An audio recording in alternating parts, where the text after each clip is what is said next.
Sebelum kita masuk ke pembahasan, admin mau promosi sebentar mengenai beberapa produk yang mungkin kalian butuhkan seperti fashion, skincare, hingga perlengkapan rumah. Produk ini bisa kalian dapatkan dengan potongan harga melalui link di deskripsi di bawah atau di kolom komentar ya. Jangan khawatir, karena sudah terpercaya dan dijamin ori.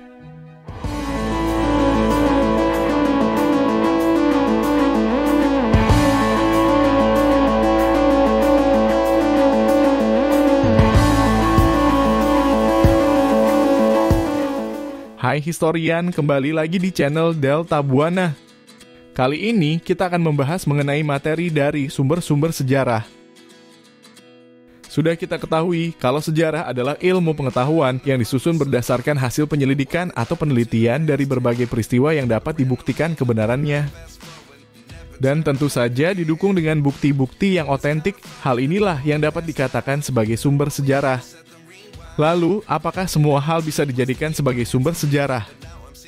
Tentu saja tidak, karena dalam sejarah memiliki aturan dari setiap sumber yang bisa kita jadikan sebagai rujukan mengenai sumber sejarah tersebut. Maka dari itu, dalam pembahasan kali ini, kita akan membahas mengenai pengertian sumber sejarah, jenis-jenis sumber sejarah, dan seperti apa contohnya. Maka dari itu, siapkan dulu alat tulis kalian karena kita akan segera menuju ke pembahasannya. Tapi sebelum kita lanjut, mohon dukungannya dengan cara like dan juga subscribe, karena akan ada banyak informasi menarik seputar edukasi dan juga sejarah lainnya. 1. Pengertian sumber sejarah. Menurut Muhammad Ali dalam pengantar Ilmu Sejarah Indonesia tahun 2005, menjelaskan bahwa sumber sejarah adalah segala sesuatu yang berwujud dan tidak berwujud, serta berguna bagi peneliti dan juga masyarakat seperti sejarah Indonesia sejak zaman purba hingga saat ini. Sumber sejarah bisa berbentuk lisan, tulisan, maupun audiovisual. Selain itu, sumber sejarah pada dasarnya adalah sesuatu yang memberitahu kita tentang sejarah atau peristiwa sejarah di masa lampau. Sumber sejarah dapat dikatakan sebagai data sejarah karena dapat digunakan sebagai acuan untuk menyusun kembali peristiwa yang telah terjadi di masa lampau secara sistematis. Informasi yang didapatkan dari data sejarah tersebut berupa keterangan di mana peristiwa itu terjadi, kapan peristiwa itu terjadi, bagaimana peristiwa itu bisa terjadi, dan siapa pelakunya. Data tersebutlah yang kemudian digunakan oleh ahli sejarah untuk merekonstruksi peristiwa sejarah. Lalu, kenapa harus menggunakan sumber sejarah? Karena peristiwa sejarah bersifat non-fiksi dan harus benar-benar terjadi dan dapat dibuktikan kebenarannya. Sehingga jika tidak ada data yang dapat dipertanggungjawabkan, maka peristiwa tersebut tidak bisa dikatakan sebagai peristiwa sejarah. 2. Jenis-jenis sumber sejarah. Dikutip dari Permendikbud nomor 69 tahun 2016, sumber-sumber sejarah memiliki beberapa jenis berdasarkan sifat dan bentuknya. Yang pertama ada sumber sejarah berdasarkan sifat, yaitu sumber primer. Sumber primer adalah kesaksian dari seseorang yang pernah melihat peristiwa dengan indera yang dimilikinya, baik dengan mata maupun dengan indera yang lainnya. Atau bisa juga dikatakan kalau informasi ini didapatkan dari orang yang secara langsung terlibat dalam peristiwa sejarah. Informasi tersebut berupa tulisan, lisan, ataupun audio visual. Kemudian ada sumber sekunder. Sumber sekunder adalah kesaksian dari seseorang yang tidak secara langsung terlibat dalam peristiwa sejarah pada masa lampau. Sumber sekunder ini bisa berupa tulisan, lisan, dan audio visual. Sumber sekunder tidak memberikan bukti secara langsung oleh pelaku, namun sumber sekunder ini memberikan informasi yang berasal dari data primer yang sudah direkonstruksi atau ditafsirkan.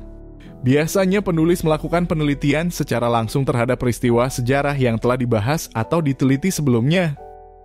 Kemudian sumber tersier. Sumber tersier adalah kumpulan sumber sejarah yang berasal dari sumber sejarah sekunder yang telah ditafsirkan kembali.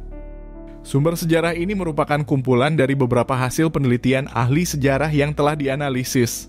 Sumber sejarah yang tergolong dalam sumber sejarah tersier ini adalah buku-buku sejarah berdasarkan hasil penelitian dari para ahli. Biasanya penulisan ini tidak melakukan penelitian secara langsung mengenai topik-topik yang dibahas, namun melakukan kajian berdasarkan dari sumber-sumber yang sudah mereka kumpulkan. 3. Sumber sejarah berdasarkan bentuk. Yang pertama ada sumber tertulis.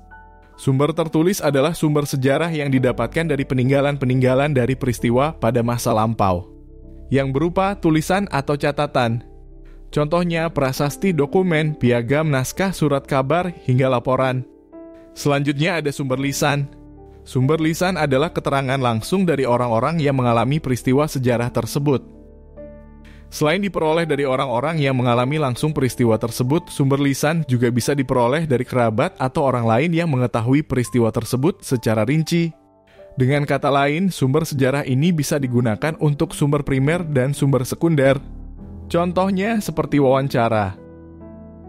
Namun, pada dasarnya informasi pada sumber lisan tidak bisa langsung dijadikan sebagai acuan dalam penulisan sejarah. Karena tidak semua pelaku sejarah bisa ingat dengan peristiwa sejarah secara detail. Sehingga pemakaian sumber lisan harus disesuaikan dengan sumber tulisan sebagai sumber pendukung. Yang ketiga ada sumber benda. Sumber benda adalah sumber yang berasal dari peninggalan sejarah berupa benda-benda kebudayaan. Contohnya bangunan, senjata, perkakas dari batu, patung, perhiasan, hingga candi. Berikut adalah contoh sumber sejarah yang paling umum digunakan. I know you told your friend you're not okay, and tell me what's wrong and why you never said you felt that way. Nah, itulah tadi materi tentang sumber-sumber sejarah. Apakah sekarang kalian sudah mengerti mengenai materi ini? Jika belum dapat, kalian sampaikan di kolom komentar ya, dan sampai jumpa di pembahasan selanjutnya.